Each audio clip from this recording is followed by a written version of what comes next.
Have you ever noticed that whenever someone uses the word literally, they're always speaking figuratively? Oh my gosh, that literally scared me to death. No, it didn't.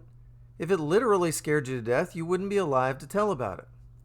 Well, in the same way, when you hear the expression, oh, his doom was sealed, that's usually meant in a figurative sense. But today, we're going to look at a story where a woman literally, and I do mean literally, sealed a man's doom. Stay tuned.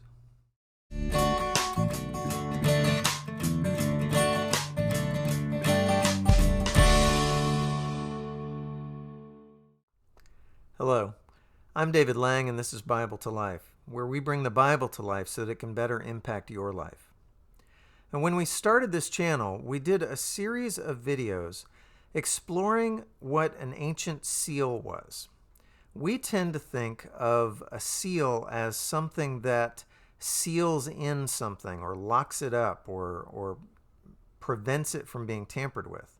But that's really a secondary meaning of the word seal. In the ancient world, a seal was a stamp that functioned like your signature and was used to stamp letters and shipments of goods to indicate that, look, this belongs to this person, and if you're not authorized to mess with this, then don't mess with it.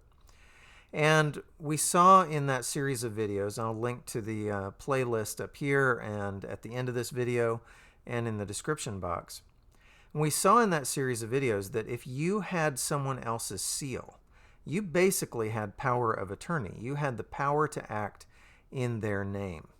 And we did 3 videos on seals, and I figured, well, that's probably enough, and we moved on to other topics. But in today's video, I want to show how Jezebel, the queen of Israel, used her husband, the king's seal, to act in his name. And she literally signed a man's death warrant with her husband's seal, and so literally sealed his doom. We find the story in 1 Kings chapter 21. Naboth the Jezreelite had a vineyard. It was in Jezreel, next to the palace of King Ahab of Samaria. So Ahab spoke to Naboth, saying, "Give me your vineyard so I can have it for a vegetable garden, since it is right next to my palace. I will give you a better vineyard in its place, or if you prefer, I will give you its value in silver." But Naboth said to Ahab, "As the Lord is my witness, I will never give my ancestors' inheritance to you." Ahab went to his palace resentful and angry because of what Naboth the Jezreelite had told him. He had said, "I will not give you my ancestors' inheritance." He lay down on his bed, turned his face away, and didn't eat any food. So Ahab is the king of Israel, and the kings of Israel were not absolute monarchs. They were constrained by the law of God, and if they broke the law of God, they would run afoul of the prophets of God who would come and rebuke them and embarrass them in front of the people, undermining their popular support. And so they definitely had checks and balances. The kings of Israel were not allowed to just take someone else's property. Those pieces of land were given as an inheritance divided up all the way back in the time of Joshua when they conquered the land. And so most Israelites saw themselves as preserving their ancestors' inheritance, and they weren't likely to sell their property because this was the family farm going back generations. And so Naboth has no intention of selling his vineyard, his family inheritance, to the king just because it happens to be next to where the king built his palace. And Ahab is upset, and he goes and he sulks about it. Then his wife Jezebel came to him and said to him, "Why are you so upset that you refuse to eat?" "Because I spoke to Naboth the Jezreelite," he replied. "I told him, 'Give me your vineyard for silver, or if you wish, I will give you a vineyard in its place.' But he said, 'I won't give you my vineyard.' Then his wife Jezebel said to him, 'Now exercise your royal power over Israel. Get up, eat some food, and be happy, for I will give you the vineyard of Naboth the Jezreelite.'" Jezebel is the daughter of the king of Tyre. And it's a king of Tyre who actually was a usurper who killed the previous king so that he could become king. And so Jezebel comes from a very Machiavellian royal family in Phoenicia. And she doesn't understand Ahab's reticence to just take out Naboth and take his vineyard. And so she scolds him and says, "Exercise your royal power over Israel. Get up, eat, be happy. Don't worry about it. I'll get this vineyard for you." And then she goes off and acts on her own. So she wrote letters in Ahab's name and sealed them with his seal. She sent the letters to the elders and nobles who lived with Naboth in his city. So Jezebel takes Ahab's seal and writes letters and stamps them with his seal so that she is sending this command in the king's name to the elders of Naboth's city. And so those elders see this as a royal command and they do the king's bidding. Now, archaeologists have actually found the seal that Jezebel potentially could have used. They found a signet ring that is inscribed with the name of Ahab, king of Israel. When seals and signet rings are found by archaeologists who are digging in the dirt at a particular site, they can clearly be dated and authenticated. But a lot of seals and signet rings actually turn up on the antiquities market, and it's not always clear where they came from and when they date to, and so there are a lot of forgeries. And so this seal may actually be a forgery. But even if it is a forgery, it's representative of the kind of seal that Jezebel would have been using. In the letters she wrote, "Proclaim a fast and seat Naboth at the head of the people. Then seat 2 wicked men opposite him, and have them testify against him, saying, 'You have cursed God and the king.' Then take him out and stone him to death." So the elders of Naboth's city follow the king's command and accuse Naboth falsely and take him out and stone him to death. And when Jezebel heard that Naboth had been stoned to death, she said to Ahab, "Get up and take possession of the vineyard of Naboth the Jezreelite, who refused to give it to you for silver, since Naboth isn't alive, but dead." When Ahab heard that Naboth was dead, he got up to go down to the vineyard of Naboth the Jezreelite to take possession of it.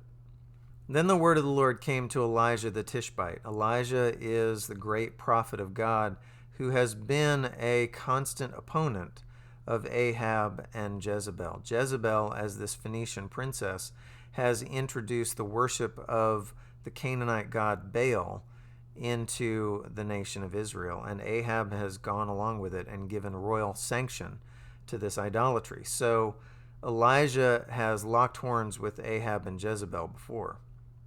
Then the word of the Lord came to Elijah the Tishbite. "Get up and go to meet King Ahab of Israel, who is in Samaria. He's in Naboth's vineyard, where he has gone to take possession of it. Tell him, this is what the Lord says. Have you murdered and also taken possession? Then tell him, this is what the Lord says. In the place where the dogs licked up Naboth's blood, the dogs will also lick up your blood." Now when Elijah arrives at Naboth's vineyard, Ahab is belligerent.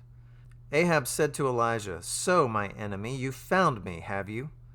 He replied, "I've found you because you devoted yourself to do what is evil in the Lord's sight. This is what the Lord says. I am about to bring disaster on you and will eradicate your descendants. I will wipe out all of Ahab's males, both slave and free, in Israel.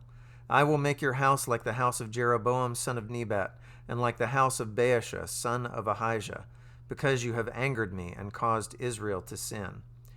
Jeroboam and Baasha were the founders of 2 previous dynasties of kings of the northern kingdom of Israel, and they were both wiped out and replaced by other dynasties. And so God is saying, Ahab, I'm going to not only wipe you out, I'm going to wipe out your entire dynasty.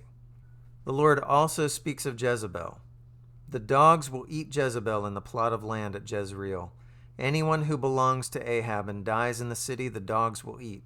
And anyone who dies in the field, the birds will eat." Jezebel, who is the one who is primarily responsible for this plot, she's the one that actually sends the commands to kill Naboth. She's the one that seals his doom, is condemned. together with Ahab, because Ahab is complicit in this conspiracy. It was his seal that was used.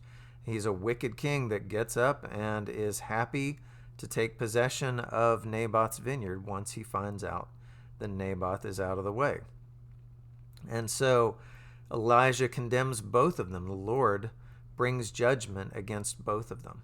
So ironically, Jezebel, in sealing Naboth's doom, also seals Ahab's doom and her own doom. It's tempting to think that only wicked rulers like Ahab and Jezebel resort to this kind of thing. But let's remember that David did the exact same thing when he tried to cover his sin with Bathsheba. When he called Bathsheba's husband Uriah back from the front lines and tried to encourage him to go home and sleep with his wife in the hope that Uriah would think that David's child was actually his child, Uriah was too faithful to do that, and so David decided on another tactic, and he wrote a letter to Uriah's general, Joab, and sent it by the hand of Uriah, and most likely sealed it with his royal seal, so that Uriah would not break the seal and read the order. And Joab ended up following David's orders and having Uriah killed. So even a godly king like David, in moments of weakness and fear and the attempt to hide his sin by ungodly means, he resorts to those same tactics.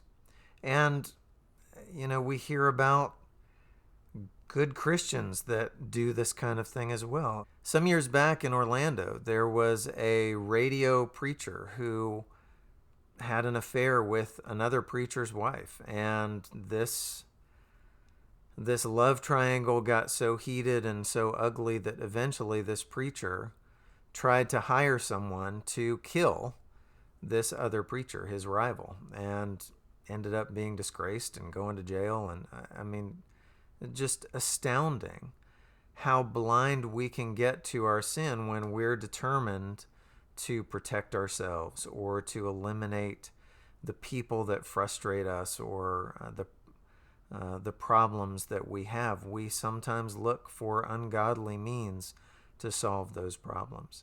So we all need to learn from the stories of Jezebel and Ahab and Naboth, and the story of David and Uriah and the prophet Nathan, who also rebuked David for his sin.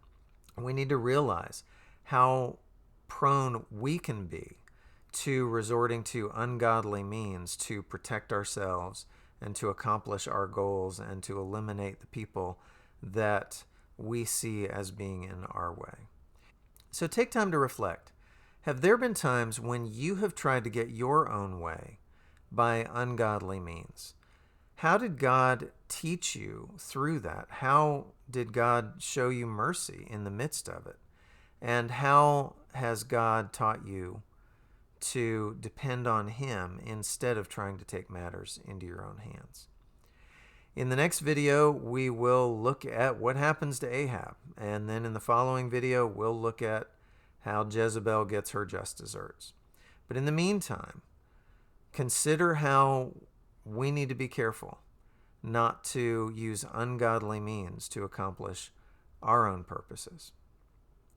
If you like this video, please click like and please subscribe to this channel and please share this video with others. Thanks for watching. Have a great day.